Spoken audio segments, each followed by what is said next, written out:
वल्आक़िबतु लिल्मुत्तक़ीन। क़ाल अल्लाहु तबारक व तआला बिकलामिहिल मजीद वल फ़ुरक़ानिल हमीद। बिस्मिल्लाहिर रहमानिर रहीम। मुसीबतिन फ़बिमा कसबत अयदीकुम सदक़ल्लाहुल अज़ीम व सदक़ रसूलुहुन नबियुल करीम। मौलाया सल्लि व सल्लिम दाइमन अबदा अला हबीबिका खैरिल खल्क़ि कुल्लिहिम। रब्बि इश्रह ली सदरी व यस्सिर ली अमरी वहलुल उक़दतम मिन लिसानी यफ़क़हू क़ौली। एक मरतबा तमाम हज़रात मोहब्बत से दुरूद पाक पढ़िए। अल्लाहुम्मा सल्लि अला सय्यिदिना मुहम्मद मअदनिल जूद वल करम व आलिहि व बारिक व सल्लिम सलातन व सलामन अलैका या सय्यदी या रसूलल्लाह व अला आलिका व अस्हाबिका या नूरल्लाह। मुअज़्ज़ज़ हाज़रीन किराम, माह मुहर्रमुल हराम के आखिरी अय्याम है। आज मुमकिन है कि आज ही रात को चाँद नज़र आ जाए या कल नज़र आ जाए, तो उसके बाद इस्लामी साल का हिजरी कैलेंडर का दूसरा महीना सफ़रुल मुज़फ़्फ़र इंशाअल्लाह तबारक व तआला शुरू होगा। तो सफ़रुल मुज़फ़्फ़र के बारे में बाज़ लोगों में कुछ एतक़ादात पाए जाते हैं, तो उसी हवाले से मैंने कुरान मजीद फ़ुरक़ान हमीद की आयत तैयबा तिलावत करने का शर्फ़ हासिल किया कि जिसमें अल्लाह तबारक व तआला इरशाद फरमाता है कि तुम्हें जो भी कोई मुसीबत आती है तो तुम्हारे अपने करतूतों का नतीजा है। तो अल्लाह तबारक व तआला मुसीबत, आफ़ात, बलाओं को हमारे करतूतों का नतीजा करार दे रहा है। लेकिन इसके बरक्स हमारे माशरे में सब जगह नहीं, बाज़ लोगों ने माह सफ़र के हवाले से मुख्तलिफ़ एतक़ादात बनाए हुए हैं, और ये आज के नहीं है, ये ज़माना जाहिलियत से है। ज़माना जाहिलियत में अरबों में भी ये जाहिलाना रस्में पाई जाती थी। तो हमारे यहाँ पर जो है आम तौर पर सफ़र को खाली का महीना कहते हैं कि खाली इसलिए कि खैर से खाली है, इसमें कोई भलाई नहीं है, तो इसलिए उसको खाली का महीना कह देते हैं। फिर इसकी 13 तारीख को तो बहुत मनहूस समझते हैं, बल्कि शुरू के 13 दिनों को बाज़ लोग, सबकी बात नहीं कर रहा मैं, बाज़ लोग इसको मनहूस समझते हैं और कहते हैं 13 तेज़ी के दिन है। कोई 13 तेजी कहता है, कोई 13 तेज़ी कहता है। तो इस तरह से इसको कहते हैं कि जनाब ये बहुत सख्ती के दिन है। और यहाँ तक कि देखा गया बाज़ लोगों में कि वो लोग इन दिनों में शादियाँ नहीं करते और मुख्तलिफ़ किस्म के कामों से गुरेज़ करते हैं। फिर माह सफ़रुल मुज़फ़्फ़र के बारे में लोगों में मुख्तलिफ़ किस्म के एतक़ादात पाए जाते हैं कि जनाब इस महीने में बलाएँ नाज़िल होती है, इस महीने में आफ़तें नाज़िल होती है, इस महीने में नहुसतें नाज़िल होती है। ये लोगों की बात कर रहा हूँ मैं, शरीयत की बात नहीं है ये लोगों की बातें कर रहा हूँ मैं। लोगों ने यह अक़ीदा बनाया हुआ, और यहाँ तक के कहते हैं कि जनाब वो बाज़ लोगों ने यह अक़ीदा बनाया हुआ कि जनाब आखिरी बुध को, सफ़र के आखिरी बुध को नहाओ धो और सैर के लिए निकलो, गुलगुले बनाओ और जनाब वॉक करो, दीगर काम करो। भाई क्यों करो? कि भाई नबी अलैहिस्सलाम इस दिन जो है आपको सेहत हुई थी। हालांकि हदीस शरीफ में इसके बरक्स है कि बुध के दिन, इस माह सफ़र का जो आखिरी बुध था, इसमें आपका मर्ज़ शिद्दत कर गया था। मगर जो कि एक बिदअत ईजाद करनी है, एक बिदअत बनानी है, तो कोई ना कोई बहाना चाहिए। तो लोगों ने बिदअत बना ली है एक और, कि जनाब नाव दो, सैर सपाटों के लिए निकल जाओ। अच्छा, फिर आमिलीन अपना काम चलाते हैं इस महीने में, क्योंकि उनकी भी बिज़नेस होती है, उनकी भी दुकानें होती हैं। तो जिस तरह के डॉक्टरों का सीज़न आता है कि जैसे सर्दियों की इब्तिदा होती है तो लोगों को नज़ला ज़ुकाम खांसी होती है तो लोग डॉक्टर के पास जाते हैं, तो एहतियात बताते हैं। तो इसी तरह आमिलीन का भी सीज़न आता है। तो ये माह सफ़र जो है आमिलीन का भी सीज़न है। इसमें आमिलीन जो रानी इलाज करने वाले होते हैं वो भी लोगों को खूब छोड़ते हैं कि हाँ नहीं बड़ी नहुसत की बात है जनाब, पता नहीं कितने हज़ार और कितनी लाख बलाएँ इस महीने में नाजिल होती है, और जनाब इसके लिए फ़लाँ अमल किया जाए, इसको फ़लाँ अमल किया जाए। लोग सूरह मुज़म्मिल पढ़ते हैं और आटे की गोलियाँ बना कर जो वो समंदर में डालने के लिए जाते हैं। ये सारी की सारी बिदअतें बता रहा हूँ मैं। जिनका शरीयत में कोई सबूत नहीं है, कोई उनका कोई उसकी दलील नहीं है, तो वो आमिलीन को फिर बुलाते हैं। फिर बाज़ जगहों पर यह रिवाज है अरबों के अंदर कि वो आखिरी बुध को या और दिनों के अंदर, इसके आखिरी अयाम में लोगों को मस्जिद में जो है मगरिब इशा के बीच में जमा कर लेते हैं और फिर कुरान की जो आयतें 7 सलाम सलामुन कौलुम मिर रब्बिर रहीम वो जो है वो पढ़ते हैं, फिर लिख के देते हैं, फिर वो पीते हैं, वो फिर पानी घरों पे लेके चले जाते हैं। तो उन आयतों को लिखने में, उन आयतों को पढ़ने में कोई हरज नहीं है, उससे शिफा लेना, अल्लाह ताला की रहमत तलब करना, इसमें कोई हरज नहीं है। लेकिन हरज इस बात में है कि आपने ये सफ़र के महीने में इसको कैसे मुतय्यन किया, कैसे ख़ास किया है। तो जनाब वो जवाब ये देंगे कि जनाब इसमें तो बलाएँ नाजिल होती है। भाई कौन सी हदीस में आया बलाएँ नाजिल होती है, कौन सी रिवायत में आया? तो मैं आपको ज़रा वज़ाहत कर दूँ कि हाँ, एक किताब में मैंने देखी ये रिवायतें हैं, वो हश्त बहिश्त जो मशाइख़ चिश्त रहमतुल्लाह ताला अलैह के अक़वाल है जिनमें, तो हज़रत ख्वाजा खादियाना गरीब नवाज़ रहमतुल्लाह अलैह की तरफ मंसूब एक मलफूज़ है, उसके आखिर में वो रिवायतें लिखी हुई हैं कि इतनी हज़ार बराएँ नाजिल होती है, इतनी हज़ार ये होती है। और शरीयत के अंदर देखो एक असूल है, चलो असूल तो मैं बाद में बयान करता हूँ कि क्या वो सारे की सारी बातें मोतबर है। तो इस वक्त दुनिया के अंदर जदीद जो तहकीकात हुई है, तो यानी ख़ुद ऑक्सफोर्ड यूनिवर्सिटी में तहकीक हुई है, तो उन 8 मलफूज़ात में से जो एक साबित शुदा मलफूज़ है वो फ़वाइदुल फ़वाद हज़रत बाबा निज़ामुद्दीन औलिया रहमतुल्लाह अलैह का। बाकी के बारे में कोई सबूत नहीं कि किसने लिखे और किसने जमा किए हैं। ये एक बात तो ये हो गई। फिर दूसरी बात ये है कि कोई भी बुज़ुर्ग की किताब हो, किसी वली की किताब हो, मयार किताबुल्लाह है और सुन्नत रसूलुल्लाह सल्लल्लाहु अलैहि वसल्लम है। क्योंकि हम उस वली को मानते भी इसी वजह से कि अल्लाह की किताब ने हमें हुक्म दिया और अल्लाह के नबी अलैहिस्सलाम ने हमें हुक्म दिया। तो उनकी तालीमात से कोई तालीम भी टकराए तो उसको हम रद्द कर देंगे। अगरचे को किसी बुज़ुर्ग की तरफ मंसूब की जाए तो हम कह देंगे कि भाई ये बुज़ुर्गों का ये काम नहीं होता, बुज़ुर्ग तो हमेशा अल्लाह रसूल की तरफ ही बुलाते हैं। तो ऐसी कोई बात भी जो कि किसी बुज़ुर्ग की जानिब मंसूब कर दी जाए तो फिर उसका जवाब क्या होगा?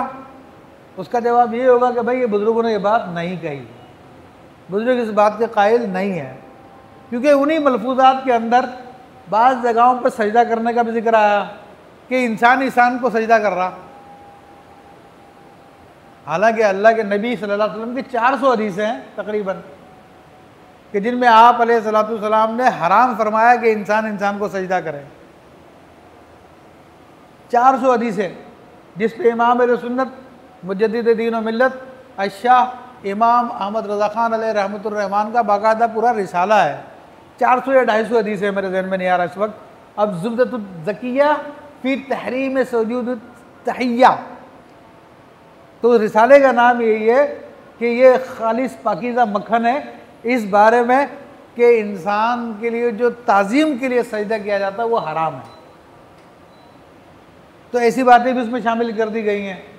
तो हम तो वही बात लेंगे जो कि कुरान और सुन्नत से ना टकराती हो। अगर कुरान और सुन्नत से टकराती हो तो फिर वलियों की किताबों की क्या बात है, बल्कि वो किताबें जो कि अल्लाह के नबियों पर नाजिल की गई हैं, तौरे ज़बूर इंजील, उनके बारे में हुक्म यही आया है कि उनकी जो बातें कुरान और सुन्नत से टकराएगी तो उनको नहीं लिया जाएगा, उनको रद्द कर दिया जाएगा। और जो कुरान और सुन्नत से मुआफ़क़त करती है तो उनको ले लिया जाएगा। और बाकी जो कुरान और सुन्नत से मुआफ़क़त नहीं करती, ना खिलाफ़ है, तो उसमें खामोशी इख्तियार की जाएगी।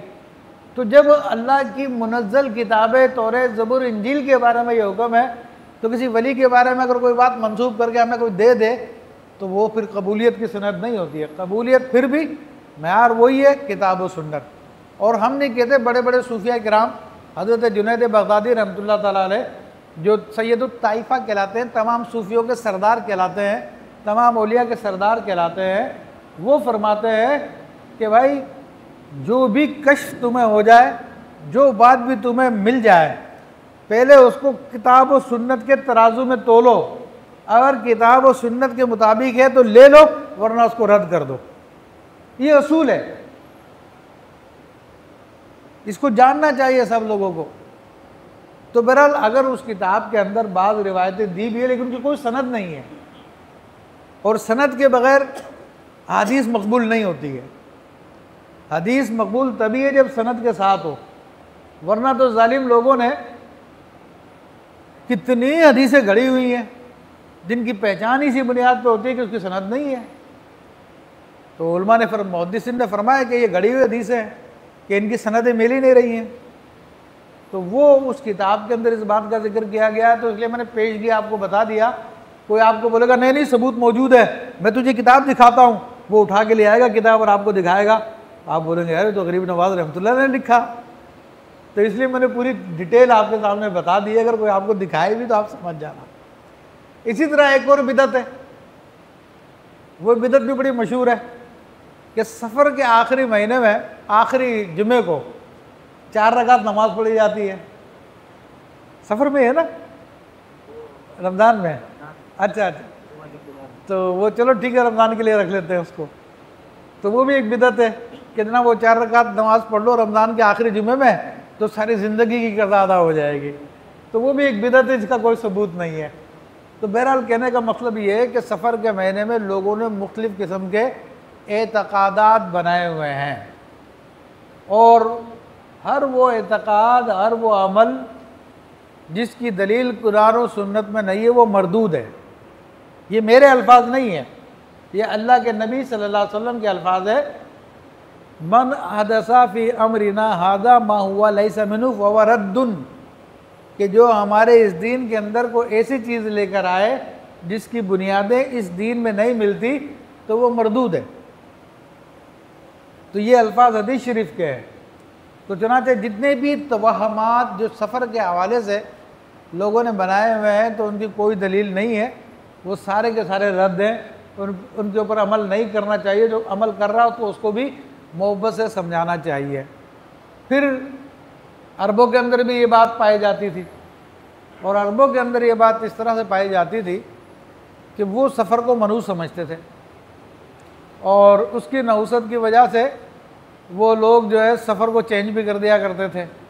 मुहर्रम के बजाय कभी सफ़र बना लिया करते थे, सफ़र को मुहर्रम को जो है वो एक्सटेंड कर दिया करते थे, पहले सफ़र ले आते थे, फिर इस तरह से फिर सफ़र के महीने में क्यों वो सफ़र नहीं कर सकते थे। वो कहते थे मुहर्रम के सफ़र के महीने में सफ़र करना बड़ी परेशानी का बाइस है। तो जो उनके सरदार होते थे वो कहते थे कि यार अगला सीज़न तो कारोबार का आ रहा, बिज़नेस का आ रहा, हमारे काफ़िले तो फिर निकलेंगे जाएंगे, तो अब सफ़र के अंदर सफ़र करेंगे तो बड़ा मसला हो जाएगा। तो वो कहते चलो सफ़र को पहले कर देते, मुहर्रम को बाद में कर देते। तो ये अंधी भी चलती थी सरदारों के पास, उसको नसीह कहते हैं। तो वो इस तरह से सफ़र को पहले कर दिया करते थे, मुहर्रम को बाद में कर दिया करते थे। मुहर्रम में सफ़र करने का कोई मसला नहीं है। तो फिर नबी करीम सल्लल्लाहु अलैहि वसल्लम ने उन तमाम तवहमात का कलाकमा फरमाया। आप अलैहिस्सलाम की कई अहादीस है, जिनमें से एक जो सही मुस्लिम और सही बुखारी वगैरह में है कि हज़रत अबू हुरैरा रज़ी अल्लाह तआला अन्हु से रिवायत है कि अल्लाह के हबीब सल्लल्लाहु तआला अलैहि वसल्लम ने इरशाद फरमाया, ला अदबा वला तैरत वला हामत वला सफ़रा। 4 चीज़ों की नफ़ी फरमाया आपने, यानी कोई बीमारी मुतादी नहीं है, तो कहते हैं ना मुतादी बीमारी कि फैल जाती है। फिर फरमाया कि ला अदवा वला तैराता, जो परिंदों से तुम फाल लेते हो वो इसकी कोई हैसियत नहीं है। वला हामता, वो जो उल्लू बोलता है उसकी भी कोई हैसियत नहीं है। वला सफ़रा, और जो तुमने सफ़र के बारे में नहुसत का एतक़ाद किया हुआ है उसकी भी कोई हैसियत नहीं है। अब इस हदीस शरीफ पे थोड़ा सा गौर कर ले, और मुस्तनद हदीस है ये। फरमाया कि कोई बीमारी मुतादी नहीं है, यानी उड़ के कोई बीमारी नहीं लगती, बीमारी अल्लाह के हुक्म से लगती है, ये बात समझानी है। जिस तरह पिछले दिनों कोरोना के बारे में कहानी चलाई थी लोगों ने, कितना भी उड़ के लग जाती और ये होता और वो होता, और कितने अकल के अंधे, ठीक है। तो वो उसके ऊपर बहस नहीं करना चाहता मैं, लेकिन मुख्तसर ये कि जो इस्लामी अक़ीदा क्या है इस्लामी अक़ीदा ये है कि कोई बीमारी हो, कोई हो, जो कुछ वो अल्लाह के हुक्म की मोहताज है। अगर अल्लाह चाहेगा तो लगेगी, वरना नहीं लगेगी। और कितने हमारे जानने वाले लोग थे कि जिनका कोरोना के मर्ज़ में इंतकाल हुआ, उनकी बीवी बच्चे उनके साथ खा रहे थे, पी रहे थे, उठ रहे थे, बैठ रहे थे, उनको कुछ भी नहीं हुआ। और कितने लोग थे जिन्होंने अपने घर के दरवाजे बंद कर लिए थे, उनको घर में बैठे बैठे जो उनको कोरोना लग गया और वो दुनिया से रुखसत हो गए। तो असल अक़ीदा क्या है? हमें बीमारी से नहीं डरना, हमें किसी मुसीबत से नहीं डरना, हमें उस ज़ात से डरना जो डरने के काबिल है, जो डरने के लायक है। वही नाफ़े, वही दार है, वही नफ़ा देने वाला है और वही नुकसान पहुंचाने वाला है। तो उस ज़ात से डरो, बीमारियों से मत डरो, चीज़ों से मत डरो। चीज़ों की कोई हैसियत नहीं है, वो तो उसके हुक्म के ताबे है। आग का काम क्या? जलाना। लेकिन जब इब्राहिम अलैहिस्सलाम को डाला, उसने कह दिया आग ठंडी हो जा, तो इब्राहिम पर ठंडी हो गई। हुक्म की मोहताज है ना, छुरी का काम है काटना। लेकिन जब इस्माइल अलैहिस्सलाम के गर्दन पे चली, उसने काटना बंद कर दिया। तो क्या पता चला? सब कुछ उसका मोहताज है। वो हुक्म देगा तो कटेगा, वो हुक्म देगा तो नहीं कटेगा। बीमारी की कोई हैसियत नहीं है। बीमारी हमारे साथ, हमारे जिस्म के अंदर मौजूद होती है। जब तक वो हुक्म ना दे, वो बीमारी उस पर असर नहीं करती, इंसान के ऊपर कोई तकलीफ़ नहीं पहुंचाती है। तो असल अक़ीदा ये बताना था, यह अक़ीदा मजबूत करना था अल्लाह तबारक व तआला पर कि देखो वही ज़ात है और उसका नाम ले लो, तो उसका नाम लेने से तुम्हें कोई तकलीफ़ नहीं होगी। तो हमारे यहाँ पर अल्हम्दुलिल्लाह मस्जिद के अंदर बाकायदा इसका एहतमाम किया जाता था कि सुबह शाम इसके लिए दुआएँ पढ़ाई जाती थी। कोरोना के हवाले से भी बिस्मिल्लाह उसके नाम से, कि जिसके नाम से कोई चीज़ ज़मीन व आसमानों में नुकसान नहीं दे सकती। तो हमारा तो ये अक़ीदा अल्हम्दुलिल्लाह ये अक़ीदा होना चाहिए। तो नबी अलैहिस्सलाम से एक देहाती साहबी ने अर्ज़ की कि या रसूलल्लाह सल्लल्लाहु अलैहि वसल्लम, कन्फ्यूजन था ना, कन्फ्यूजन को क्लियर किया। या रसूलल्लाह सल्लल्लाहु अलैहि वसल्लम, हम देखते हैं कि सारे ऊँट सही होते हैं, मगर एक ख़ारिश ज़दा ऊँट अगर उनमें छोड़ दिया जाए तो और कई ऊँटों को बीमारी लग जाती है। ये तो इस बात की दलील है कि बीमारी उड़ के लगती है। तो ये तजुर्बे की बात है। तो अब नबी अलैहिस्सलाम ने किस तरह इस गलत अक़ीदे को काटा? आपने सवाल किया फमन आदल अव्वला, ज़रा बताओ तो सही, पहले को किसने लगाई थी वो बीमारी?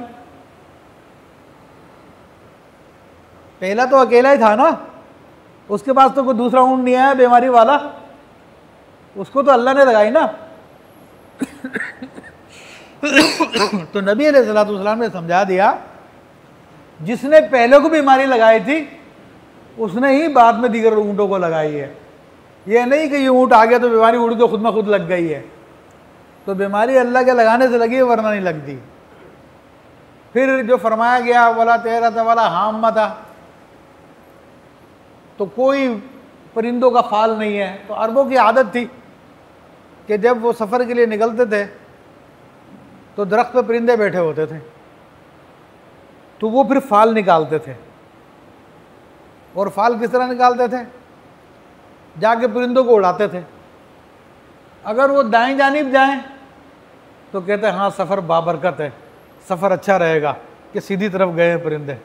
अगर उल्टी तरफ उड़े तो कहा नहीं नहीं ये सफ़र ख़तरनाक है भाई, ये सफ़र नहीं करना चाहिए। तो ये एक ऐसी चीज़ थी जो बिला दलील लोगों ने पाल ली थी, और आज भी बहुत सारे लोग ऐसी चीज़ें पाल लेते हैं अपने तौर के ऊपर। तो इसका नबी अलैहिस्सलाम ने नफ़ी की, फरमाया कि और ना कोई उल्लू है। उल्लू से मुराद क्या? एक परिंदा उल्लू, ठीक है जी। बूमा कहते हैं अरबी ज़बान में, हामा कहते सर। तो एक ये भी था कि अगर वो कहते थे जब उल्लू बोले तो उसका मतलब बहुत बरकत होगी। तो नबी अलैहिस्सलाम ने फरमाया कि उल्लू के बोलने से कोई बरकत नहीं होती है, बरकत देने वाला तो अल्लाह तबारक व तआला है। फिर फरमाया कि ला सफ़रा, कि सफ़र में कोई नहुसत नहीं है जो लोगों ने बनाई है नहुसत। तो अल्लाह के नबी सल्लल्लाहु ताला अलैहि वसल्लम ने हमारा अक़ीदा तमाम चीज़ों से हटाकर उस ज़ात की तरफ कर दिया जो तमाम चीज़ों का मालिक है। तमाम नफ़ा नुकसान उसी के हाथ में है, तमाम तकलीफ़ें तमाम राहतें उसी के हाथ में है। तो फरमाया कि तुम उससे ताल्लुक़ जोड़ लो, तुम उससे अपना ताल्लुक़ कायम कर लो। ये सारी की सारी मखलूक़ात उसके हुक्म के तहत है। और सरकार दो आलम सल्लल्लाहु तआला अलैहि वसल्लम किस तरह अपनी उम्मत की तरबियत फरमाया करते थे कि आप हर मामले में अपनी उम्मत को रब करीम की तरफ फेरा करते थे, अपने रब करीम की तरफ तवज्जो दिलाया करते थे। इस्तिखारे की दुआ सिखाई नबी अलैहिस्सलाम ने, तो उसमें भी कहा कि जाओ डायरेक्ट अपने रब से बात करो। तुम ये नहीं फरमाया कि मैं पूछ के बताता हूँ, वो भी आप कर सकते थे और बाद औक़ात आपने किया भी, लेकिन आपने उम्मत को ये तालीम दी कि तुम जाके नमाज पढ़ो या दुआ पढ़ो। ये इस्तिखारे की दुआ है जिसके अल्फाज यही है कि अल्लाह मैं तुझसे खैर तलब करता हूँ अपने काम में। तो डायरेक्ट आपको डायरेक्ट डायलिंग अल्लाह ताला से कराई। इस तरह नमाज में खड़ा किया, नमाज में खड़ा करके भी कोई बीच में वास्ता नहीं रखा, डायरेक्ट आप अलैहिस्सलाम ने अल्लाह ताला से ताल्लुक़ कायम करवाया। मैं वसीले का इनकार नहीं कर रहा, वसीले को हम मानते हैं अल्हम्दुलिल्लाह रब्बिल आलमीन, लेकिन सिर्फ वसीले में फंस के ना रह जाए इंसान। ये जितना कुछ हमको मिला ये भी नबी अलैहिस्सलाम के वसीले से ही मिला है, वसीले का इनकार नहीं है, लेकिन जिस ज़ात ने हमको तालीम दी उसकी तालीम क्या है तुम्हें तो देख लो ना। वो ज़ात तो कह रही है तुम अपने रब से डायरेक्ट डायलिंग करो, अपने रब से मामला करो डायरेक्ट तुम। और अल्हम्दुलिल्लाह जो बंदे करते हैं वो अल्लाह ताला के यहाँ पर उनका मकाम बन जाता है, उनको मरातिब मिलते हैं। तो अल्लाह का दर खुला हुआ है, अल्लाह का दर बंद नहीं है। अल्लाह का दर तो आजकल लोगों ने बंद किया हुआ है कि लोगों ने कहा जब तक हम तक नहीं आओगे तुम अल्लाह तक नहीं पहुँच सकते। हालांकि अल्लाह के नबी सल्लल्लाहु अलैहि वसल्लम ने क्या फरमाया, आप अलैहिस्सलाम ने तो ये तालीम दी है कि इब्ने अब्बास अगर ये सारी की सारी दुनिया तेरे नुकसान पहुंचाने पे जमा हो जाए और इरादा करें कि तुझे नुकसान पहुंचा दें, तो कहा तुझे सिर्फ उतना ही नुकसान पहुंचा सकते जितना अल्लाह ने इरादा किया, उसके अलावा तुझे कोई नुकसान नहीं दे सकते। और फरमाया कि अगर ये सारे के सारे लोग इस बात पे जमा हो जाएं कि तुझे कोई फ़ायदा पहुंचा दे, तो फरमाया कि तुझे कोई फ़ायदा नहीं पहुंचा सकते मगर उतना ही जितना कि अल्लाह ने इरादा किया। यानी हम लोगों के दिल में ये बात आती कि यार ये आदमी बड़ा ताकतवर है, ये आदमी बड़ा ओहदे पर है, बड़ा मर्तबे पे और इसके बड़े मामलात है, कल को काम आ जाएगा। और इस तरह से अक्सर आपने देखा भी होगा, इलेक्शन होते हैं तो कोई इलेक्शन में जीत जाता है तो जिसको सारी ज़िंदगी कभी सलाम नहीं किया था, मैंने कितने लोगों को देखा मिठाइयों के डिब्बे उठाते हैं, हार लेके जाते हैं, पूरी टीम बनाकर जाते हैं और हज़रत को मुबारकबाद पेश करने जाते हैं। और उनमें से हर आदमी की नीयत क्या होती है, थोड़े ताल्लुकात बन जाएंगे, कल को काम आ जाएगा। अब भाई काम आने वाला ये बंदा नहीं है, काम आने वाला वो है, उससे ताल्लुक़ कायम करो कि जिसके बारे में नबी अलैहिस्सलाम ने तालीम दी है कि सारे के सारे इंसान भी तुम्हारी हिमायत में खड़े हो जाए, तुम्हें कोई फ़ायदा नहीं पहुंचा सकते मगर उतना ही जितना कि अल्लाह ताला ने इरादा किया। ठीक है जी, और कोई नुकसान नहीं पहुंचा सकते मगर जितना कि अल्लाह ने इरादा किया। और फरमाया कि जिस्तानता फस्तईन बिल्लाह, और अगर तुझे मदद तलब करनी हो तो तू अल्लाह ताला से मदद तलब कर। हत्ता शिराकन अलैक, यहाँ तक कि हदीस के अल्फाज में आए तुझे अगर अपने अपने जूते का तस्मा चाहिए, जूते के अंदर वो फीता डलता है ना जिससे जूता बांधते हैं, क्या अगर वो भी तुझे चाहिए तो अल्लाह ताला से मांग ले। ये तालीम दी अल्लाह के नबी सल्लल्लाहु अलैहि वसल्लम ने। मैं इससे इनकार नहीं कर रहा कि औलिया अल्लाह से, अंबिया से मदद मांगना जायज़ नहीं, वो तो कुरान से साबित है, वो तो रसूलुल्लाह सल्लल्लाहु अलैहि वसल्लम की हदीस से साबित है, क्योंकि उनकी हैसियत वसीले की सी होती है, वो वसीला होते हैं हमारे और अल्लाह के माबैन में।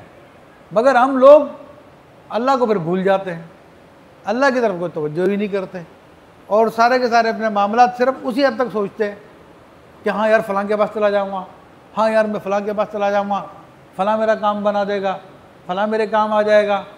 हालांकि तरीक़ाकार ये था कि पहले मरहले में अल्लाह की तरफ तवज्जो करते कि अल्लाह ताला ही कामों को बनाने वाला है, फिर वसीला इख्तियार करते जो अल्लाह के नबी अलैहिस्सलाम का तरीक़ा है, जो अल्लाह के नेक बंदों का तरीक़ा है।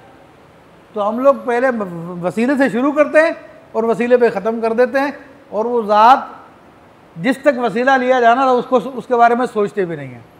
तो कहने का मकसद ये है कि तमाम भलाइयाँ, तमाम अच्छाइयाँ, जितना भी खैर व शर है वो सब का सब अल्लाह ताला की तरफ से है। और ये बात मैंने कोई नई नहीं बताई आपको, आपके बचपन में आपको रटवाई गई है, बचपन में आपको रटवाई गई है। पढ़ा ना ईमान मुफस्सल, याद किया क्या आमन्तु बिल्लाहि व मलाइकतिही व कुतुबिही रुसुलिही। आगे आकर क्या कहते हैं, वल क़द्र खैरी व शर्री मिनल्लाहि ताला, कि अच्छी बुरी तकदीर किसकी तरफ से है। ये तो बचपन से रटवाई गई है, हम उसी सबक को भूल गए। और जब हमसे कहा गया ला हौला वला कुव्वता इल्ला बिल्लाहिल अलिय्यिल अज़ीम पढ़ो, इसका क्या मतलब है? इसका मतलब भी यही है, ना कोई मेरे पास खैर की ताकत है, ना मेरे पास कोई अच्छाई करने की ताकत है, ना कोई बुराई से बचने की ताकत है, सिर्फ अल्लाह की तरफ से जो कुछ भी है। तो हमारी तवज्जो अल्लाह के नबी सल्लल्लाहु अलैहि वसल्लम ने अपनी हदीस तैयबा में अपने रब की तरफ करवाई है, अपने रब की तरफ फेरा है। और ये इस्तिखारे की दुआ हज़रत अब्दुल्लाह इब्न मसूद रज़ियल्लाहु अन्हु फरमाते हैं कि नबी अलैहिस्सलाम इतनी शद्दो मद के साथ हमें इस्तिखारे की दुआ सिखाया करते थे जिस तरह के कुरान की कोई आयत हमें सिखा रहे हैं। और आज हमारा क्या हाल है? आज हम में से शायद ही कोई आदमी हो जिसको इस्तिखारे की दुआ याद हो, क्योंकि हमारे पास तो दीवारों पर टेलीफोन के नंबर लिखे हुए हैं कि इस्तिखारा करवाना, यहाँ पर रिंग कर लो, तुम्हें इस्तिखारे का जवाब मिल जाएगा, उसी वक्त मिल जाएगा, एक दिन बाद मिल जाएगा। हमने तो ये तरीके निकाले हुए कि ज़रा शॉर्टकट इस्तेमाल करो। वो जो अल्लाह के हबीब सल्लल्लाहु अलैहि वसल्लम तुम्हें इंसानों की ग़ुलामी से निकाल रहे हैं, तुम्हें अल्लाह की बारगाह में झुका रहे हैं, तुम उधर झुकने के लिए तैयार नहीं हो रहे, तुम इन्हीं इंसानों के पीछे लगे हुए जो तुम्हारे जैसे इंसान हैं।